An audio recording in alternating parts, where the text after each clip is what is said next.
Este análisis llega gracias al canal Libros al Punto, un proyecto que acerca el conocimiento de los mejores libros de emprendimiento, finanzas y desarrollo personal de forma clara y práctica. Hoy nos sumergimos en una de esas preguntas universales, ¿no? ¿Cómo podemos vivir mejor? La pregunta del millón, básicamente. Totalmente. Porque todos sabemos, en teoría, que los buenos hábitos son la clave, pero la práctica. En la práctica es otra historia, sí. ¿Por qué nos cuesta tanto mantenernos en el buen camino y en cambio es tan fácil, ¿verdad?, desviarse? Es la gran paradoja. Uno quiere mejorar, pero parece que nuestros propios comportamientos nos sabotean una y otra vez. Exacto. Y para explorar esto hemos hecho un análisis a fondo de los apuntes sobre el libro Hábitos Atómicos, de James Clear. La misión es desentrañar un sistema. Un método. Sí, un método basado en la ciencia para construir buenos hábitos y, claro, desmontar los malos. Y lo más fascinante es que todo el sistema nace de una experiencia personal del autor que es demoledora. Uf, tremenda. Así es. Una historia que le enseñó la lección fundamental que vamos a analizar. Los cambios que de verdad transforman no vienen de grandes revoluciones, Sino de lo pequeño. de la acumulación de mejoras minúsculas, casi invisibles en el día a día. Se trata de entender la mecánica oculta de nuestros comportamientos y cómo pequeñas acciones, repetidas constantemente, acaban generando un poder extraordinario. Pues tenemos que empezar por esa historia, porque es realmente impactante. Desde luego.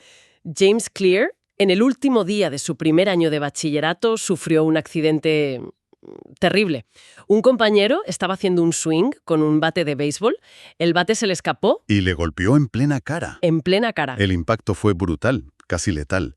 Le destrozó la nariz, le causó múltiples fracturas en el cráneo y le rompió las dos cuencas de los ojos. Es que es increíble. Para que nos hagamos una idea de la violencia del golpe, la inflamación cerebral fue tan severa que los médicos tuvieron que inducirle un coma. Para poder estabilizarlo, sí. Era la única manera. Es una auténtica pesadilla. Y las secuelas fueron terribles. Cuando despertó, había perdido el sentido del olfato. Para siempre. Y lo del ojo es espeluznante. Cuéntalo, porque es increíble. Durante las pruebas, al intentar sonarse la nariz, la presión del aire se filtró por una de las fracturas de la cuenca ocular. Y literalmente le empujó el ojo izquierdo hacia afuera. Se quedó colgando. Sujeto solo por el párpado y el nervio óptico. Una imagen de película de terror. Estuvo meses con visión doble, con convulsiones, reaprendiendo cosas tan básicas como caminar en línea recta. Fue un proceso lentísimo y muy doloroso. Y su regreso al béisbol, que era su gran pasión, fue, en sus propias palabras, humillante. Era una sombra de lo que había sido, claro. Pero es justo ahí, en ese punto tan bajo, donde encontró la clave de todo esto. En la universidad, en lugar de obsesionarse con una recuperación milagrosa, decidió centrarse en cosas que parecían insignificantes. Pequeños hábitos.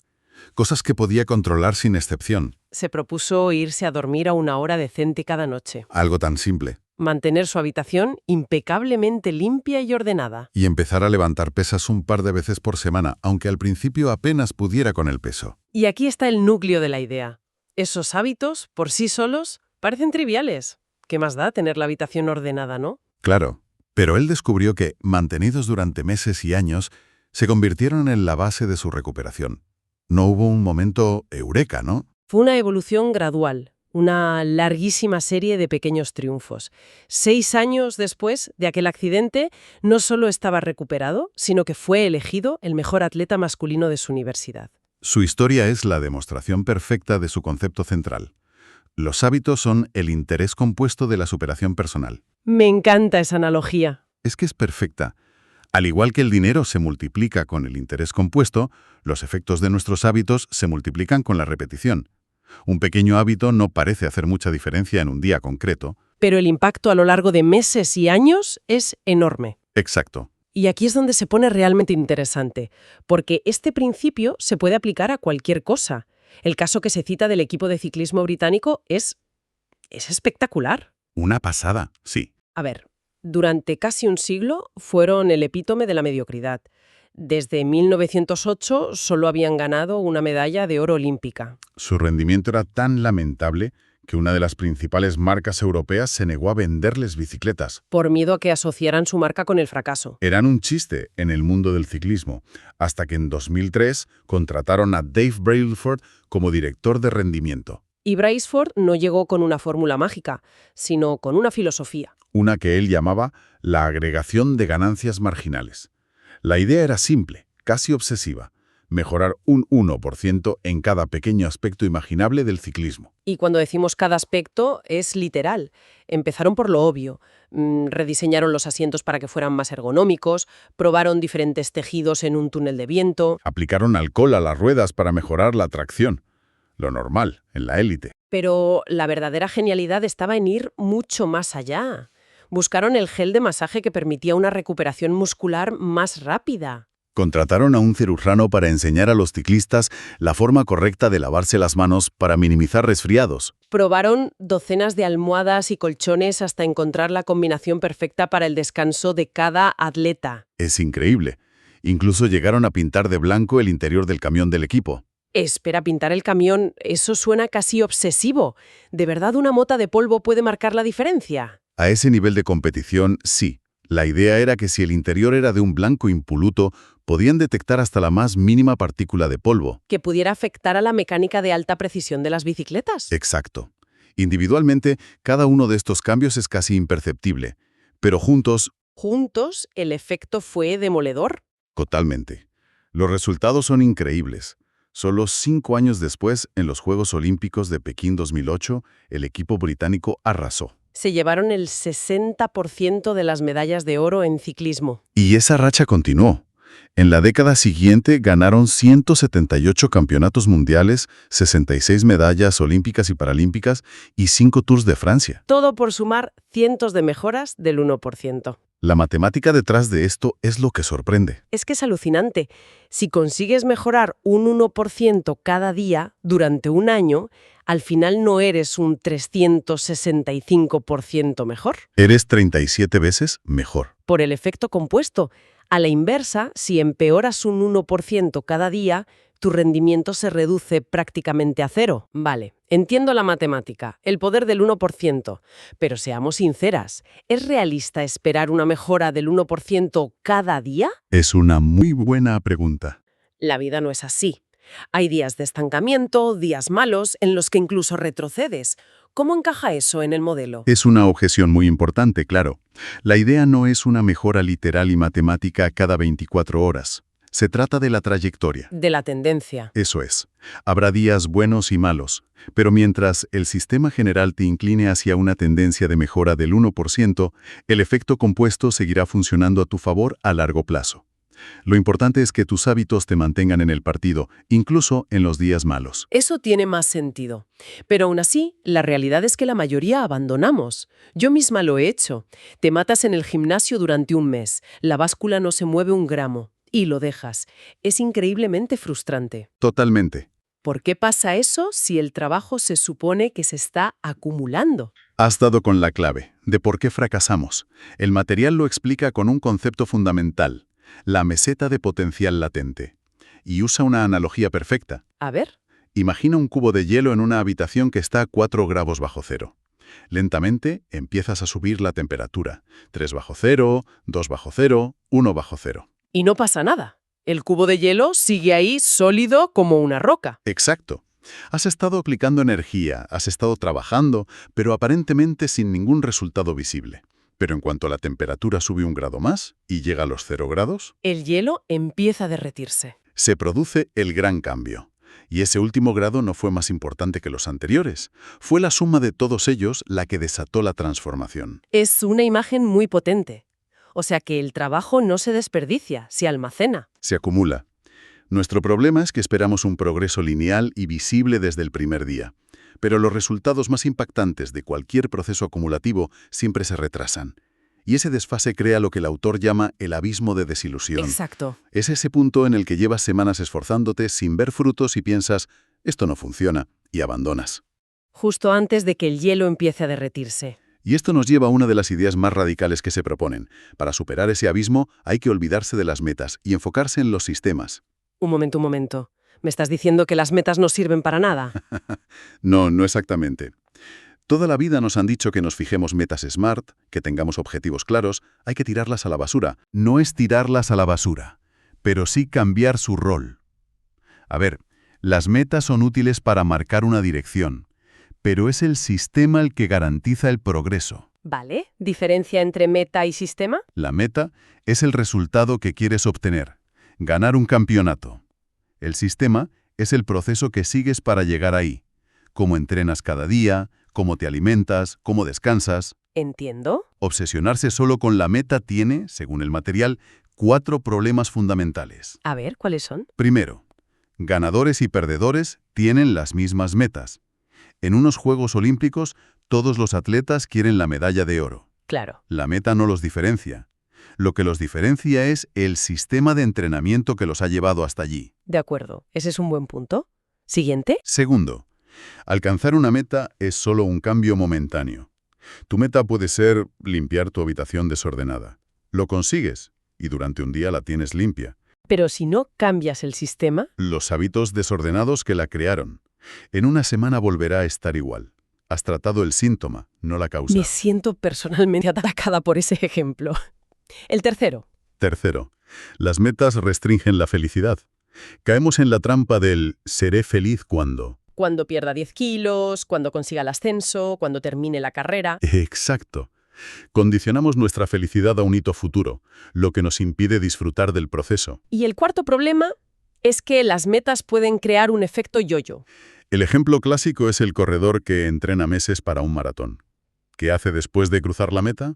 A menudo deja de entrenar. Porque la meta que lo impulsaba ha desaparecido. Si te enamoras del sistema, del proceso de correr cada día, no necesitas una carrera para seguir haciéndolo. Por eso la clave es centrarse en el sistema. Hay una cita del entrenador Bill Walsh que lo resume. El marcador se encarga de sí mismo. Esa misma. Si te enfocas en hacer bien las pequeñas cosas cada día, el resultado final llegará como consecuencia. Vale, me convence la idea de sistema sobre metas. Pero el material va todavía un paso más allá, a un nivel más profundo. ¿Sí? Habla de que el verdadero cambio no reside ni en los resultados ni en los procesos, sino en algo más. Interno. Exacto. En la identidad. Se describe como las 3 capas de una cebolla. La capa exterior son los resultados, por ejemplo, perder peso. La capa intermedia son los procesos. Ir al gimnasio 5 veces por semana. Y el núcleo, la capa más profunda, es tu identidad. Tus creencias sobre ti misma, tu autoimagen. Y el error que cometemos casi todas es intentar cambiar de fuera hacia adentro. Empecemos por el resultado. Quiero perder 10 kilos. Y a partir de ahí intentamos forzar un proceso. Mientras que el enfoque más duradero es el contrario, de dentro hacia afuera. Empezar por la identidad. La pregunta no es ¿qué quiero conseguir? Sino ¿en qué tipo de persona me quiero convertir? Esa es la pregunta. El ejemplo que se da para ilustrar esto es brillante. Imagina a 2 personas que intentan dejar de fumar. A la primera le ofrecen un cigarrillo y responde, no, gracias, estoy intentando dejarlo. ¿Qué nos dice esa frase? Que en su identidad sigue siendo un fumador que está haciendo un esfuerzo por no serlo. Su identidad no ha cambiado. Ahora, la segunda persona le ofrecen un cigarrillo y responde, no, gracias, no soy fumadora. Es una diferencia sutil en las palabras, pero el cambio de mentalidad es abismal. Totalmente. Fumar es algo que pertenecía a su vida anterior, no a su identidad actual. Ese es el punto central. Un comportamiento que no es congruente con tu identidad no será duradero. La forma más potente de motivación intrínseca surge cuando un hábito se convierte, literalmente, en parte de quien eres. Y para lograrlo, hay una idea muy poderosa. Cada acción que realizas es un voto a favor del tipo de persona en la que te quieres convertir. No se necesita una unanimidad desde el principio, solo una mayoría. Cada vez que vas al gimnasio, aunque sea solo 20 minutos, emites un voto para ser una persona activa. Cada vez que escribes una página, emites un voto para ser escritor. Los hábitos son el camino para encarnar una nueva identidad. El proceso es simple en teoría. Primero, decide quién quieres ser. Segundo, demuéstratelo a ti misma con pequeñas victorias. La evidencia se va acumulando voto a voto, y tu cerebro empieza a interiorizar esa nueva identidad. Entiendo la filosofía, el porqué, es potente, pero me sigue pareciendo algo abstracto. ¿Hay una manera más mecánica, más científica, de entender cómo se forma un hábito en nuestro cerebro para poder hackearlo? La hay. A nivel neurológico, todo hábito, bueno o malo, sigue un ciclo de 4 pasos que se repite constantemente. El primero es la señal. El detonante que inicia el comportamiento, como el sonido de una notificación en el móvil. Que te lleva al segundo paso, que es el anhelo. La motivación, el deseo. No anhelas el sonido, anhelas la pequeña dosis de información o novedad que promete. Y el anhelo te impulsa a la respuesta, que es el hábito en sí. Coger el móvil y abrir la notificación. Y finalmente esto te lleva a la recompensa, satisfacer esa curiosidad inicial. Este ciclo, señal, anhelo, respuesta, recompensa, es la columna vertebral de cada hábito que tenemos. Y a partir de este ciclo, ¿se puede construir un marco práctico para cambiar? Correcto. Se derivan las 4 leyes del cambio de conducta. Para crear un buen hábito, tienes que aplicar una ley a cada fase del ciclo. Para la señal, la primera ley es hacerlo obvio. Para el anhelo, la segunda, hacerlo atractivo. Para la respuesta, la tercera, hacerlo sencillo. Y para la recompensa, la cuarta, hacerlo satisfactorio. Hoy nos vamos a centrar en la primera, que es el fundamento de todo, hacerlo obvio. Me hace pensar en la cantidad de veces que fallamos no por falta de motivación, sino por simple falta de conciencia. Actuamos en piloto automático. ¿Hay alguna técnica para forzarnos a ser más conscientes? Hay una fascinante que se extrae del sistema de trenes de Japón, uno de los más seguros y puntuales del mundo. Se llama Pointing and Calling. O señalar y nombrar. ¿En qué consiste? Los operarios realizan un ritual físico y verbal para cada acción importante. Cuando el tren se acerca a un semáforo, el conductor no solo lo mira, lo señala con el dedo y dice en voz alta: la señal está verde. ¿Señala el velocímetro y canta la velocidad? En el andén, el personal de tierra señala el borde de la vía y declara: vía despejada. Suena un poco ridículo, la verdad, como si hablaran solos. Puede parecerlo, pero los datos son incontestables. Este sistema reduce los errores de los operarios en un 85% y evita el 30% de los accidentes. ¿Un 85%? Es tan efectivo porque transforma un hábito que podría ser inconsciente, como mirar una señal, en uno plenamente consciente. Obliga a usar la vista, la mano, la boca y el oído. Es una cifra brutal. ¿Y cómo podemos aplicar esta idea de señalar y nombrar a nuestra vida sin parecer que estamos locas? Hay 2 herramientas muy sencillas. La primera es el registro de hábitos. Consiste en algo tan simple como hacer una lista de tus acciones diarias. Desde que te levantas hasta que te acuestas. Despertar, apagar alarma, mirar el móvil, ir al baño, pesarme. Una vez tienes la lista, la idea es calificar cada hábito. Poner un signo de más si es un hábito positivo, un menos si es negativo y un igual si es neutro. El objetivo no es el autojuicio, sino simplemente tomar conciencia de lo que realmente hacemos. Es el primer paso. Y la segunda herramienta es aún más potente. La intención de implementación. Se basa en un estudio de 2001 sobre el ejercicio. Se dividió a los participantes en 3 grupos. Al primero solo se le pidió que registrara cuántas veces hacía ejercicio. El segundo, además, recibía una charla motivacional, lo típico. Y supongo que no sirvió de mucho. Prácticamente de nada. Pero al tercer grupo, además de la charla, se le pidió que formulara un plan muy específico. Que completara la frase: durante la siguiente semana voy a hacer al menos 20 minutos de ejercicio intenso el día, a las hora, en lugar. Los resultados fueron asombrosos. En los 2 primeros grupos, solo entre el 35 y el 38% de la gente hizo ejercicio. ¿Y en el tercer grupo? En el que tenía ese plan concreto, la tasa de éxito fue del 91%. Más del doble. Es alucinante. La diferencia entre el éxito y el fracaso no fue la motivación, que era la misma en los grupos 2 y 3, fue la claridad. Tener un plan detallado elimina la ambigüedad y crea una señal obvia e inequívoca para actuar. La fórmula voy a acción, a las horas, en lugar, es una de las maneras más efectivas de programar un nuevo hábito. Así que, resumiendo la gran idea que hemos explorado hoy, el objetivo final de los hábitos no es alcanzar algo como una meta, sino convertirse en alguien. Son el canal a través del cual moldeamos nuestra identidad, voto a voto, acción a acción. No se trata de leer un libro, sino de convertirte en lectura. Exacto. Y para cerrar, me gustaría dejar una reflexión final que el material plantea y que es muy potente.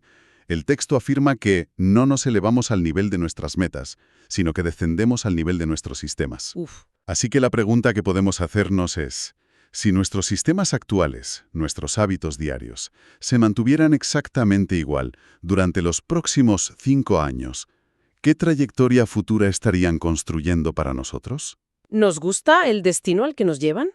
Esa es la cuestión. Uf, esa es una pregunta que da un poco de vértigo, pero es absolutamente necesaria. Deja mucho en qué pensar.